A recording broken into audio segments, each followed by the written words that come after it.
Oke, halo selamat sore teman-teman semua yang udah bergabung. Sudah lama rasanya saya Evan di sini tidak menyapa teman-teman dari cerita dari seberang.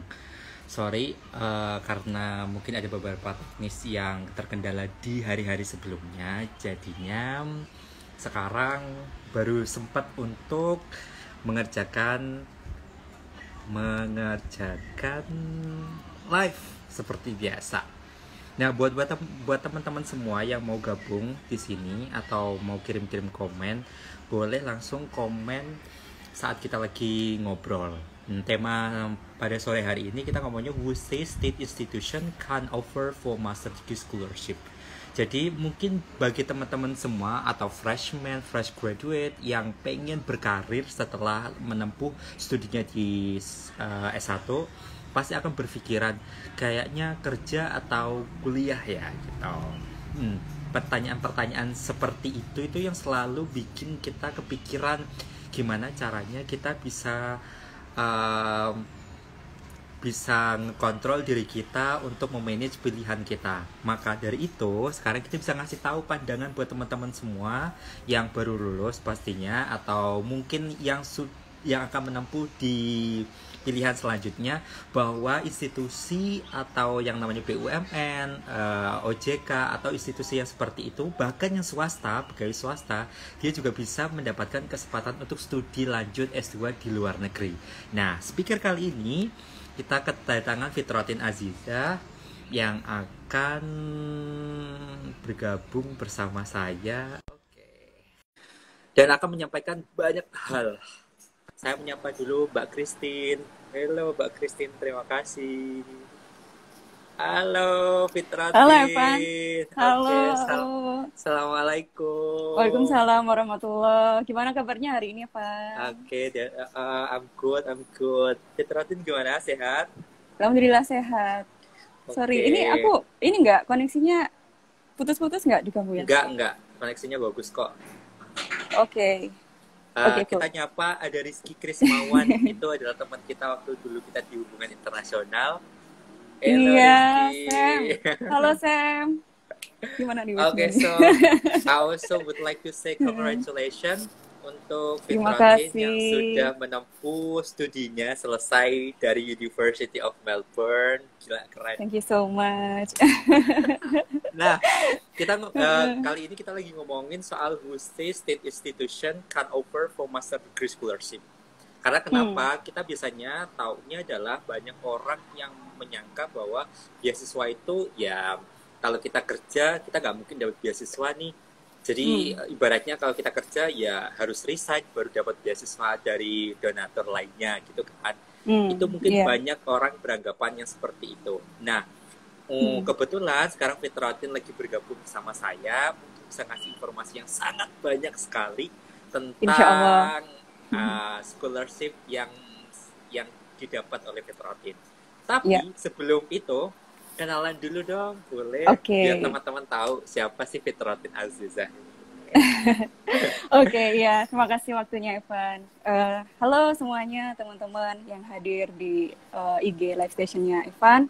Perkenalkan, nama saya Fitrotin Aziza. Saya biasa dipanggil Fitri. Kebetulan Evan teman S1 saya dulu ya, jadi manggilnya Fitrotin. Teman-teman S1 dulu seringnya manggil Fitrotin, seperti itu. Jadi saya pegawai BPJS Ketenagakerjaan atau bisa dipanggil BP Jamsostek sekarang biasanya itu. Posisi terakhir saya di kantor itu sebagai penata media administrasi pemasaran, itu di bidang pemasaran ya, atau sekarang istilahnya kami kepesertaan. Saya sudah bekerja mulai tahun 2015. Jadi 2015. Jadi posisi waktu saya mengajukan beasiswa itu saya sudah kalau nggak salah sudah 3 tahun masa kerja ya, baru saya bisa apply untuk beasiswa seperti itu. Oke. Yeah. So buat teman-teman semua, ya kalau kita ngomongin soal beasiswa dan terutama yang pada Fitrotin ini, kadang kita masih nggak tahu informasi secara jelasnya gitu kan. Harus berapa lama kita harus stay di perusahaan itu baru kita mendapatkan kesempatan untuk beasiswa. Terkadang Iya kita benar. berpikir bahwa kayaknya harus 5 tahun deh untuk stay atau 2 tahun deh baru bisa kan seperti itu kan mungkin bisa dijelaskan oleh Fitrotin kan ya. Nah Iya. ngomong-ngomong nih soal BPJS tenaga kerja, Mm-mm. BPJS TK kan Mm-mm. itu kita kita mengenalnya adalah mungkin banyak orang masih mengenal BPJS TK adalah BUMN. Jadi buat mereka yang anggota PNS atau BUMN merasa yakin bahwa mereka pasti mendapatkan kesempatan untuk beasiswa. Mm. Untuk BPJS TK itu masih masih tergabung jadi BUMN nggak sih? Oke.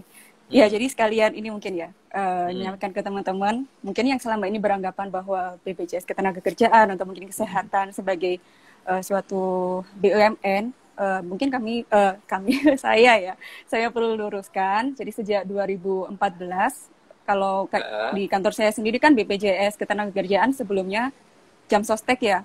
benar. Mungkin dulu familiar dengan nama Jam Sostek. Jadi waktu dulu Jam Sostek masih berupa BUMN, tapi begitu Hmm. 2014 ada Undang-Undang SJSN, Sistem Jaminan Sosial Nasional itu Hmm. uh, dirubah menjadi suatu lembaga yang diistilahkan sebagai Badan Hukum Publik BHP. Jadi Oke. kami itu sudah bukan BUMN lagi, Uh, melainkan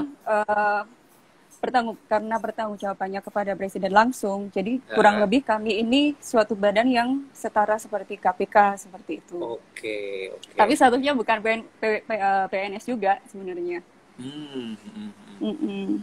Seperti Jadi itu. bisa disetarakan ke posisinya BPJS TK ini kayak OJK ya, Ya kurang otoritas lebih jasa seperti keuangan. itu. Oke, Iya, oke. seperti itu.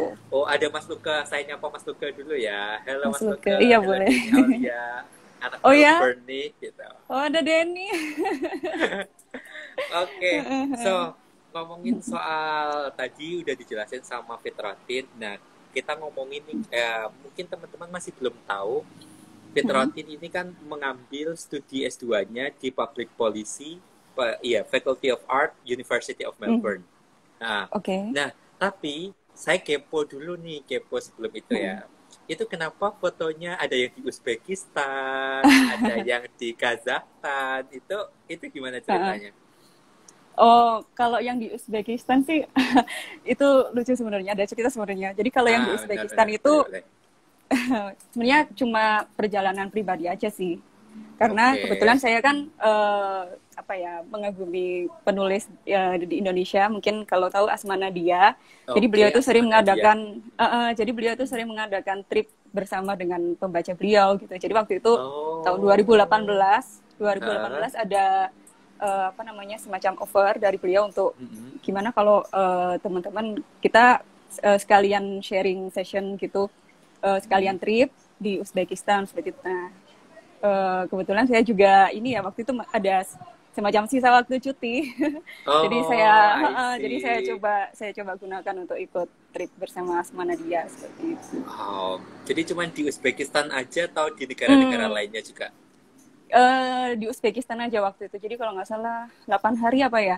Nah itu itu Wow. pun saya ingatnya momen dimana saya harus submit aplikasi beasiswa saya. Jadi benar-benar saya Heeh. itu ngerjakan ngerjakan motivation letter saya di pesawat. Ingat banget waktu itu. Wow, wow. Jadi kalau setiap But, kali ingat Uzbekistan, saya ingat masa-masa di awal saya ngajuin beasiswa itu. I see, I see. So, Ya, Fitratin, kayak gitu sih. kalau kalau kita ngomongin soal Mm-mm. yang tadi jurusan nih, kenapa Fitri memilih untuk ngambil public Mm-mm. policy di Mm-mm. University of Melbourne? Apakah ada relate sama kebutuhan di kantor atau gimana? Mm-mm. Ini pertanyaan recent dulu nih sebelum proses Mm-mm. awalnya. Mm-mm. Jadi sebenarnya saya koreksi ya, yang saya ambil di Melbourne itu Master of Uh, Social Policy karena beda antara oh, Master of social Social Policy policy. dan Public Policy. Jadi kalau Social Oke. Policy itu part of Public Policy, jadi Public Policy itu lebih luas skopnya. Oke. Tapi kalau yang Social Policy itu lebih ke human welfare. Jadi skopnya meliputi Oh. semacam education, health, Mm-mm, mm-mm. employment, housing, semacam itu. Pokoknya yang berkaitan dengan kesejahteraan manusia seperti itu. Jadi beda. Dan itu Oke, pun oke. bukan saya pribadi memilih ya. Jadi Mm-mm. waktu waktu dari kantor merilis info bahwa mengadakan program beasiswa itu sudah sepaket. Sebenarnya bukan cuma Master of Social Policy, Van. Jadi status saya sebenarnya mahasiswa double degree. Wow. Master of Sociology and Master of Social Policy. Jadi yang Sociology saya ambilnya itu di UGM. Lalu yang Social Policy di Melbourne. Jadi saya selesaikan dulu. Sebenarnya belum selesai sih. Saya ada jatah 3 semester di UGM, Master of Social Policy. Saya selesaikan 1 tahun di sana, 2 semester di Jogja, baru saya bisa berangkat ke Melbourne. Nah, sekarang saya di posisi semester 3 di UGM. Jadi sekarang posisi saya sebenarnya masih student dan menyelesaikan tesis, seperti itu. Oh, I see. Fitratin, ini ada salam dari Kak Mustafa. Kak Mustafa mungkin Waalaikumsalam warahmatullahi. Fitratin, apa kabar? Ketemuan Alhamdulillah di Melbourne gitu. Wah, pengen. Kalau udah border ini ya, kalau udah dibuka bordernya ya. Oke. Jadi for your information, Kak Mus, yang tadi dibilang sama Fitri bahwa dulu sekarang Fitri udah balik ke Indonesia dan atau melanjutkan degree-nya di Universitas Gadjah Mada. Iya, benar sekali. Gitu. Nah, sekarang ngomongin soal beasiswa nih. Gimana ceritanya si Fitri ini pas waktu bekerja di BPJS STK, terus akhirnya mendapatkan kesempatan ini gitu. Awalnya apakah mungkin di tahun pertama Fitri udah kayak ngebet banget, oke lah nanti aku setelah kerja di sini aku harus ngejar yang namanya program beasiswa ini dengan konsekuensi apapun yang sudah ditetapkan dalam di kantor ini, kayak gitu nggak sih? Atau gimana? Menarik. Iya, jadi sebenarnya saya juga baru tahu ya waktu awal-awal orientasi di BPJS Jamsostek di tahun 2015 itu kami diinfokan bahwa setiap tahun ya mungkin ya dari kantor itu menyediakan beasiswa seperti itu. Jadi waktu awal-awal itu beasiswanya macam-macam, Van, hampir di beberapa universitas di seluruh dunia. Jadi sempat sih saya ada cerita senior-senior saya ada yang kuliah di Belanda, kuliah di Inggris seperti itu. Tapi yang waktu mulai 2014 kalau nggak salah itu mulai spesifik. Jadi yang disediakan waktu itu sama seperti saya, Master of Sociology and Master of Social Policy. Dan itu batch pertama ya. Jadi saya ini batch kedua sebenarnya. Jadi yang batch pertama itu 14 senior saya sudah menempuh pendidikan dulu, baru saya di tahun 2015 seperti itu. Dengan jurusan yang sama? Jurusannya yang sama. Nah, belakangan ini udah mulai berubah sih. Jadi kenapa social policy mungkin ya, untuk menjawab pertanyaan Ivan tadi, karena memang relevansi dengan BPJS Ketenagakerjaan, karena kan mostly tentang ini ya, kami juga menangani masalah human welfare juga kan, salah satunya tentang jaminan sosial ketenagakerjaan. Seperti itu. Jadi lumayan sih, kami ada 3 batch yang diorientasikan untuk menempuh pendidikan di social policy. Lalu setelahnya mulai tahun berapa ya? Tahun lalu kalau nggak salah. Tahun 2019 itu mulai dibuka untuk jurusan lain seperti IT dan aktuaria kalau nggak salah. Oke. Nah, itu ada syarat apa sih? Syarat yang paling kelihatan nih, itu apa? Yang paling penting itu pertama itu tadi ya, minimal ada masa kerja. Jadi kalau waktu itu saya minimalnya 2 tahun kerja, jadi baru bisa apply. Terus biasanya di kantor kan juga ada semacam KPI gitu ya, per staff kan ada key performance indicator itu, jadi harus yang memuaskan semacam itu kategorinya. Terus yang lainnya standar sih, kayak misalnya harus punya TOEFL minimal 500 atau IELTS 6,5. Kebetulan karena apply-nya di Melbourne, Australia, University of Melbourne mintanya minimal 6,5 kan, jadi standar IELTS-nya 6,5 seperti itu. Sisanya ya tes-tes itu aja sih, tes potensi akademik macam-macam itu yang ada di UGM. Tapi waktu apply nih dari BPJS STK, itu emang secara regional atau seluruh Indonesia, secara nasional seleksinya? Seleksinya nasional. Jadi seleksinya nasional. Dibuka batch-nya untuk 14 orang. Bukan 14. Kalau batch saya waktu itu, batch saya sekarang kan 12 orang yang diterima. Jadi waktu itu kalau nggak salah dari nasional diterimanya 30 orang ya kalau nggak salah. Setelah itu diseleksi lagi 23, lalu berkurang lagi jadi 12 orang. Oh, jadi 12 orang yang berangkat secara nasional. Yang keterima Oh. sosiologi sama social policy. I Seperti see, itu I sih kurang lebih. see. Jadi memang posisinya BPJS TK ini termasuk perusahaan yang memberikan atau mengasih offer lah istilahnya tentang beasiswa kepada pegawai-pegawainya dengan syarat mereka harus memiliki performance indikator yang bagus secara stabil dengan syarat minimal kerja dalam 2 tahun, gitu kan? Setelah itu mereka proses seleksinya tetap secara nasional semuanya dan dipilih yang terbaik untuk bisa berangkat. Ada konsekuensinya nggak sih? Konsekuensi seperti apa?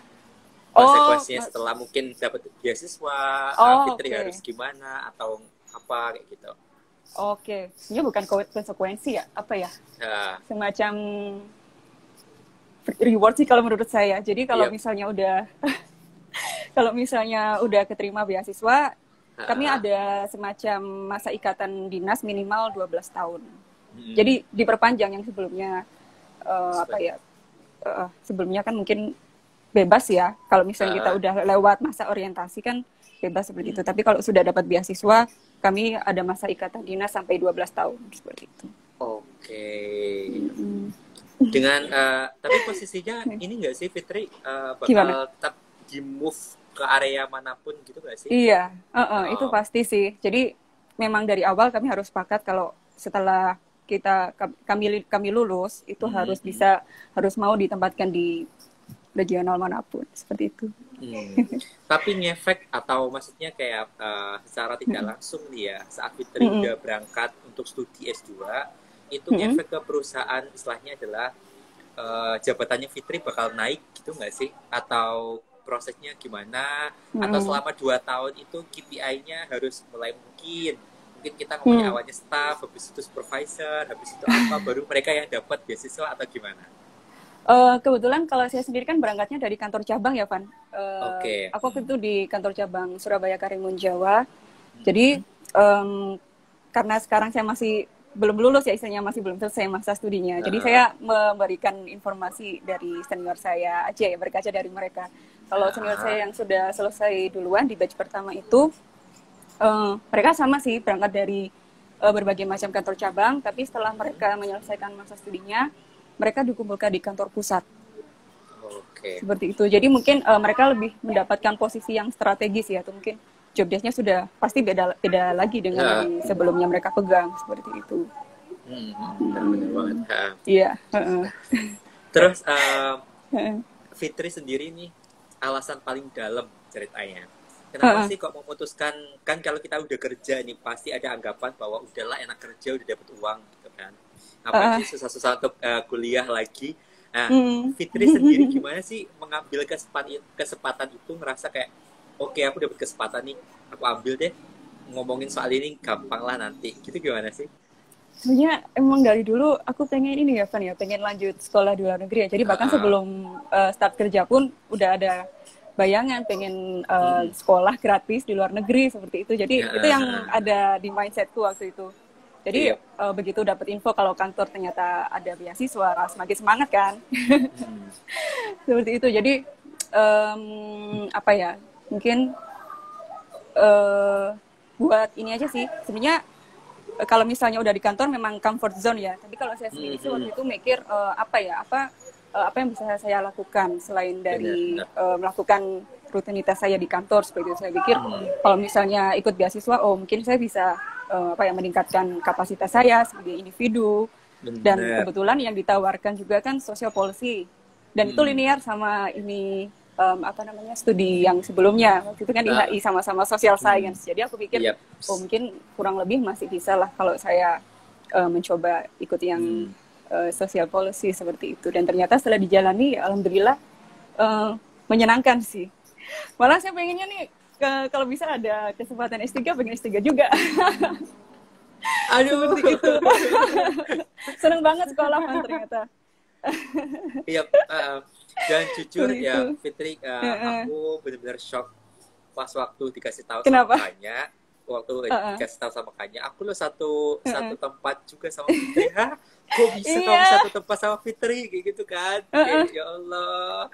Kalian bener-bener kayak ya Allah udah dari S1 kalian selalu bersama dan akhirnya S2 juga satu rumah. Ya. Gak nyangka Tapi sih, emang gak nyangka. waktu masuknya barengan ya sama Kanya ya. Oh enggak, kalau Kanya itu aku duluan sih masuknya. Jadi aku udah dapat Fitri duluan. dapat 1 semester, terus kayaknya cerita kalau misalnya dia dapat nih dari AS itu, terus dia tanya rekomendasi kan kira-kira tanya rekomendasi kira-kira universitas mana di Australia yang oke gitu. Aku jawab aja University of Melbourne yang memang kebetulan waktu ya mungkin sampai sekarang juga masih yang bisa dibilang sebagai yang terbaik ya di Australia seperti itu. Jadi gue sarankan kayaknya ambil aja lah di Melbourne biar siapa tahu kita bisa bareng-bareng lagi, dan alhamdulillah diberi kesempatan buat tinggal sama Kanya lagi, belajar bareng sama Kanya lagi. Sangat nggak nyangka sih, sama sekali nggak nyangka. Ya Allah, indah sekali ya ternyata. Aku boleh nyapa teman-teman dulu nggak? Ini ada teman-teman dari BP Jam Sostek. Iya, rame banget. Ada Felin. Iya. Nah itu Mas Ardi di kantor pusat tuh. Lagi memantau. Malah, aduh. Felin, Mas Ardi, Ade, ada Amrita, Setia Nita, moga sukses ya, Vin. Iya, Nita. Sama Ardi Surya, Ibu Felina Kumala. Iya, Felina. Rambak kita, yes bisa. Oh, ini ngomongin soal rambak nih kayaknya. Aku belum sempat ketemu sama mereka. Belum sempat ke kantor lagi. Insya Allah lah, ntar habis sidang tesis. Aku main-main ke kantor. Oke. Ya, amin. Nah, jadi sekarang gitu tadi kan udah ngomongin soal prosedurnya gimana. Kita kasih tahu ke teman-teman semua bahwa kita nggak akan menutup kemungkinan kan ya Fit ya. Kalau beasiswa itu sekarang sumbernya banyak banget. Bahkan kita yang selama ini mikir bahwa enaknya kuliah dulu atau sekolah dulu ya. Kita bisa ngomong kita kerja dulu deh.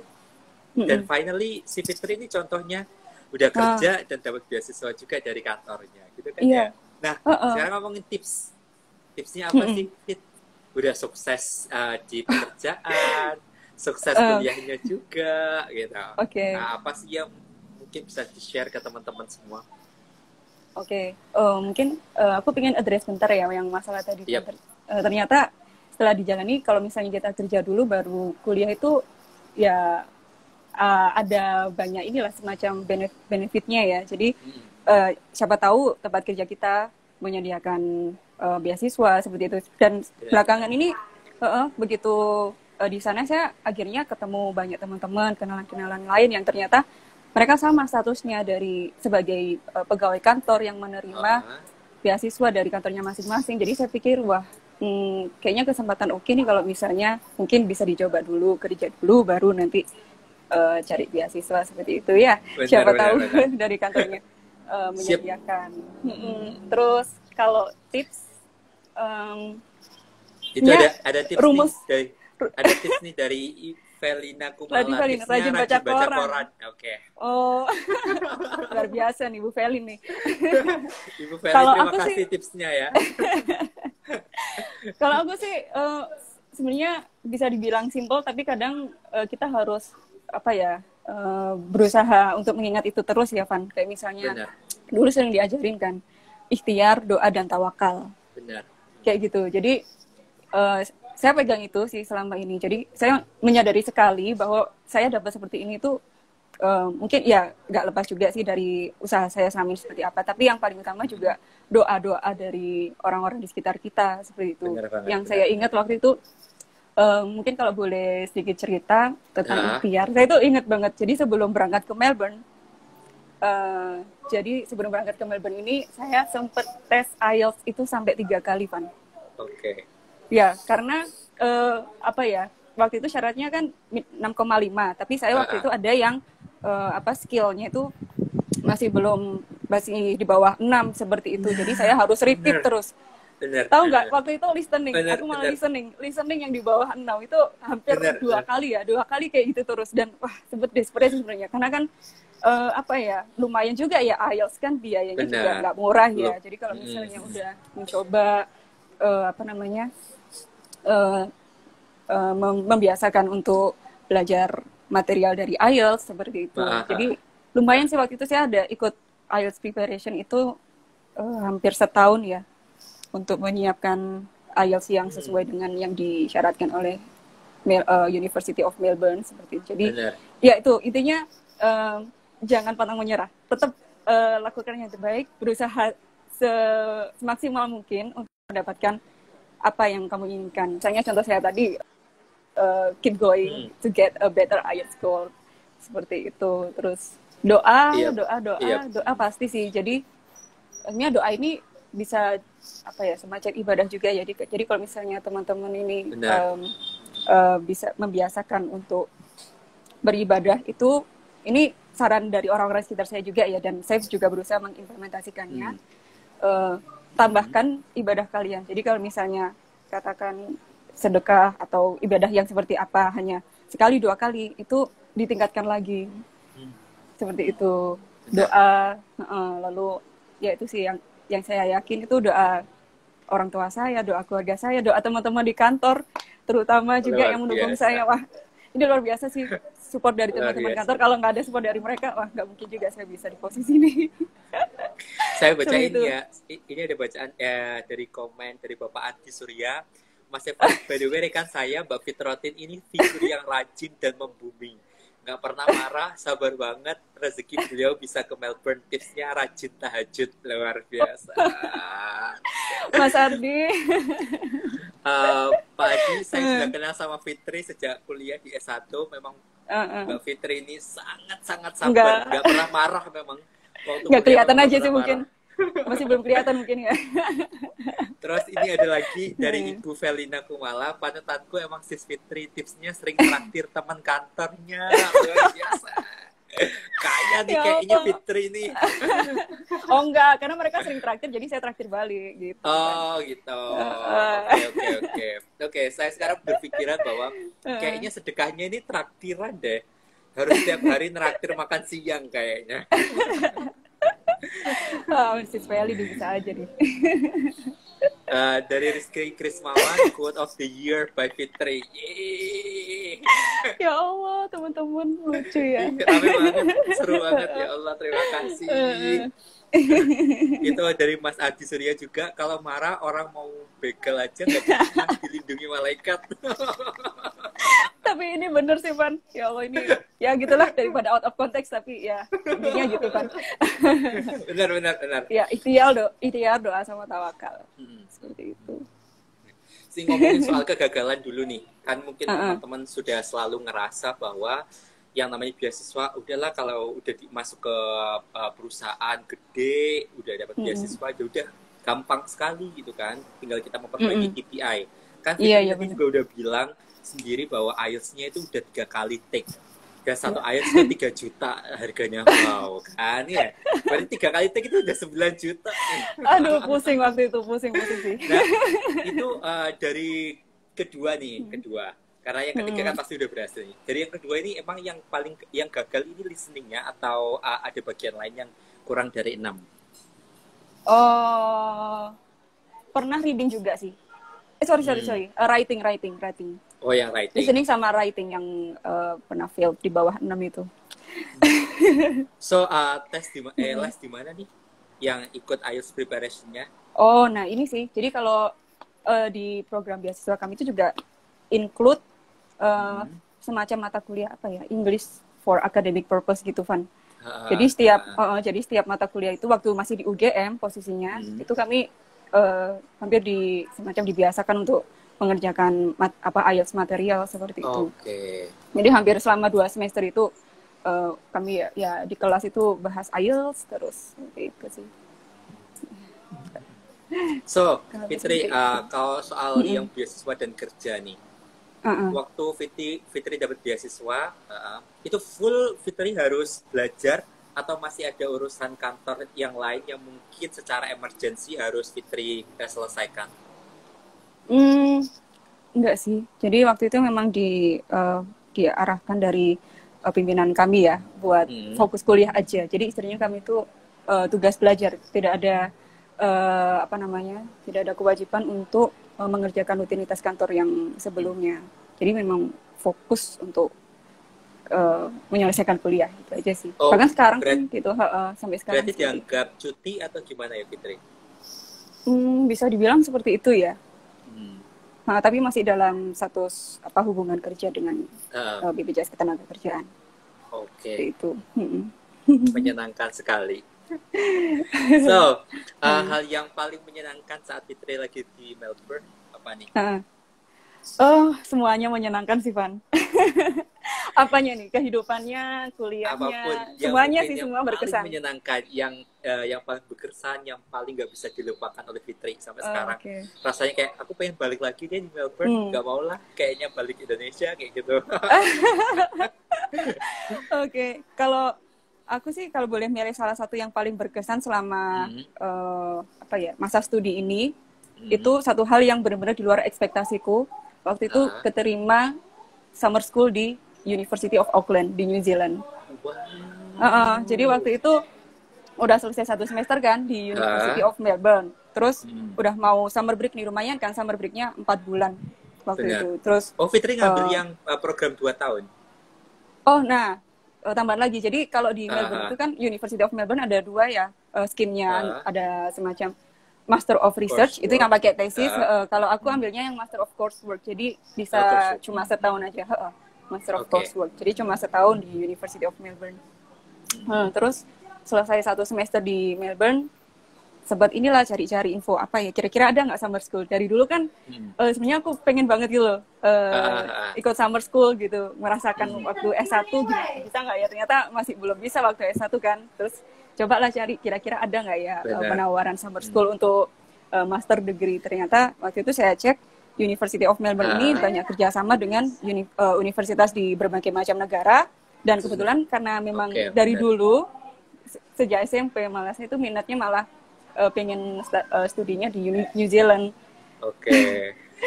Terus saya cek waktu itu di bidang semacam administratifnya di University of Melbourne. Saya cek ternyata skim summer school di University of Auckland ini exchange. Ah, Jadi benar-benar istilahnya sudah include dengan biaya kita waktu studi University of Melbourne. Saya nggak keluar uang sama sekali oke. untuk pergi ke Wow. untuk studi University of Auckland itu. Auckland. Iya. Wah, itu benar-benar Hmm, hmm, hmm. di luar ekspektasi sih waktu itu dapat kesempatan summer school di Auckland. Wah, ngeri, ngeri, ngeri. Itu yang Kayaknya paling satu berkesan. persatu keambil deh. Ya Allah, ya kita emang ini sih Pan, it takes time. Iya, hmm, Ya, benar banget. mungkin lama kayak saya misalnya butuh pengen nih sekolah di New Zealand atau pengen main-main ke New Zealand. Hmm, Kurang hmm, lebih bisa hmm. dihitung seenggaknya 7 tahun lah harus menunggu untuk itu. Jadi Benar. berlatih untuk bersabar, mendapatkan apa yang kita inginkan. So, ngomongin Auckland Kurang lebih nih. gitulah. Bagus banget gak sih New Zealand?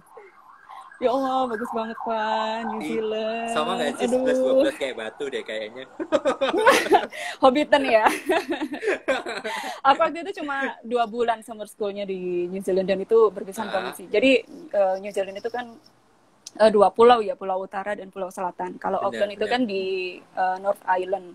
Dan Hmm, hmm. kebanyakan orang, bahkan ya orang New Zealandnya sendiri itu bilang yang paling the best part of New Zealand itu di South Island. Dan setelah menyelesaikan summer school, saya coba lah pergi-pergi di South Island itu, dan ternyata emang wah heavenly banget sih di South Island itu. Recommended banget kalau kamu Ah, next time mau ke sana, sangat direkomendasikan. kayaknya Evan mau Seperti itu. Uzbekistan dulu aja deh. Oh ya, Kayak boleh pengen boleh. banget Itu Uzbekistan juga ngiri dong. menarik banget.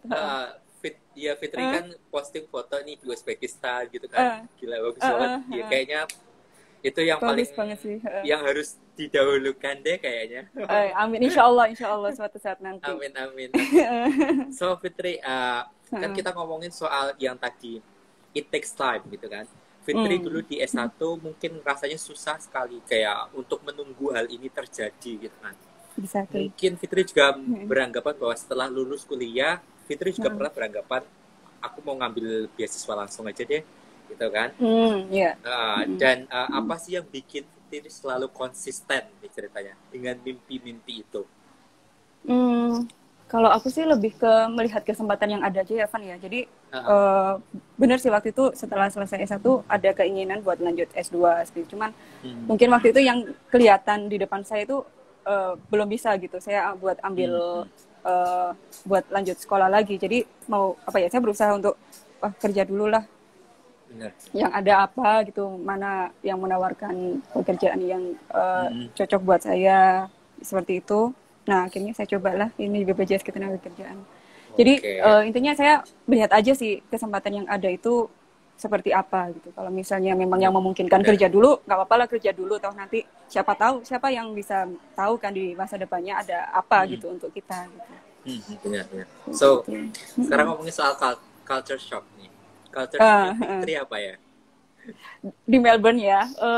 Udaranya waktu itu datangnya aku pas winter, Juli 2019 itu alay banget sih kayaknya waktu itu. Jadi pertama kali datang di Melbourne itu udah pakai double nih jaket, macam-macam heat tech juga, sarung tangan, dan waktu itu padahal berapa ya? Mungkin 10 derajat ya.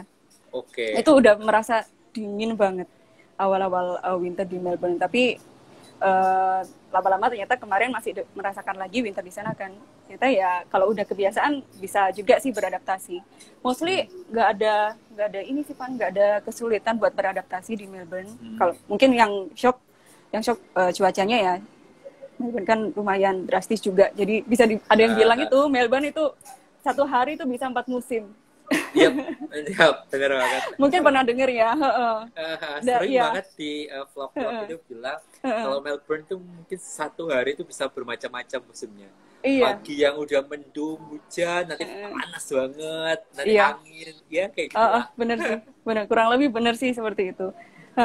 Tapi kalau itu yang masalah cuaca ya, tapi sisanya masalah makanan, terus sama culture orang-orang di sekitar kita, ini nggak ada kesulitan yang berarti sih. Apalagi kalau misalnya makanan ya, di Melbourne itu bener sih ada, kalau misalnya Melbourne itu mendapatkan predikat most livable city. Mungkin pernah tahu ada info seperti itu tentang Melbourne, dan itu bener banget sih, akurat sekali sih. Dan apa ya, apalagi kalau kenapa Kanya? Iya, aku pernah nanya nih sama Kanya kalau misal aku ngambil Queensland gimana? Evan, jangan jauh-jauh. Mereka itu nggak ada penghuninya, udah di Melbourne aja. Iya, Melbourne rame sih. Mungkin kedua setelah Sydney ya. Tapi kalau misalnya sebagai orang Indonesia kayak kita nih, misalnya kita demanding banget sama makanan Indonesia misalnya, itu benar. Melbourne itu lengkap banget. Bakal gampang sekali sih nyari restoran Indonesia di Melbourne. Banyak, hampir di setiap suburb itu ada restoran Indonesia. Jadi kayak hampir nggak ada ini sih, apa istilahnya ya, terjadi culture shock. Karena kan semua udah ada di sana. Terus kalau misalnya belanja pun lebih gampang juga untuk cari-cari groceries yang biasa ada di Indonesia, kayak misalnya kayak bahkan ini sih terakhir itu aku pernah bikin rawon. Kan butuh kluwek ya. Iya. Ternyata ada di sana yang jual kluwek gitu. Jadi wah, oke sih di Melbourne. Jadi berasa kayak pindah ke Jakarta dong ya. Dan itu ini banget Van, aku kan juga sempat ke mana ya, Tasmania. Jadi Melbourne sama Tasmania itu Tasmania tepatnya di Hobart sih.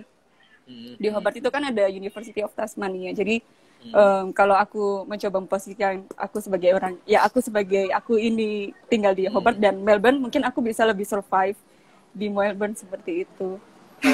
Karena di Hobart itu beda sih memang, kalau misalnya pengen yang cari makanan Indonesia seperti itu ada, cuman nggak sebanyak di Melbourne.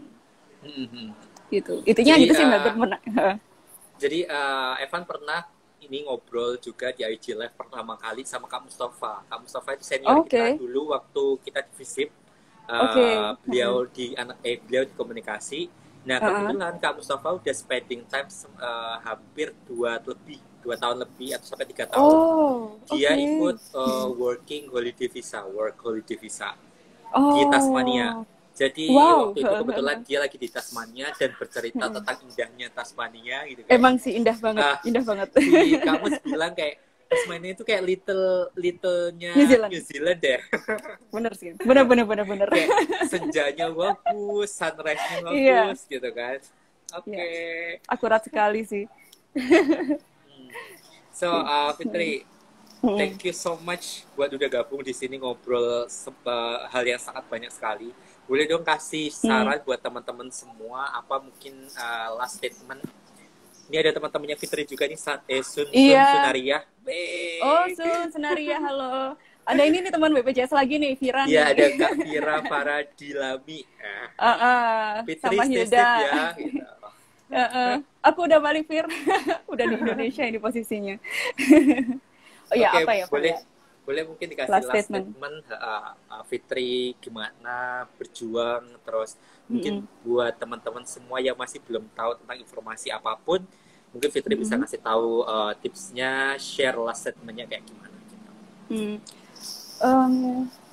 Aku lebih ini sih, ini mantra banget yang aku bilang tadi, ikhtiar, doa dan tawakal. Itu kelihatannya simple kan, tapi untuk membiasakan untuk istiqomah melakukan, untuk istiqomah mempercaya itu, mengimplementasikan itu nggak gampang sih. Jadi setiap kali kamu ingin sesuatu atau siapapun, aku juga sebagai self reminder, kalau misalnya ingin sesuatu itu terus praktekkan ikhtiar, doa, tawakal itu tadi. Jadi sekalipun ternyata apa yang kita inginkan itu ternyata masih belum rezeki kita, ya karena kita tawakal, kita ya harus percaya aja, pasti ada alasan kenapa itu masih belum untuk menjadi rezeki kita. Mungkin ada hal lain yang ternyata lebih baik untuk kita menunggu di masa depan. Seperti itu. Yakin itu aja bahwa Allah ngasih sesuatu yang terbaik buat kita. Exactly. Oke. So, teman-teman, Evan mau ngasih conclusion. Ya.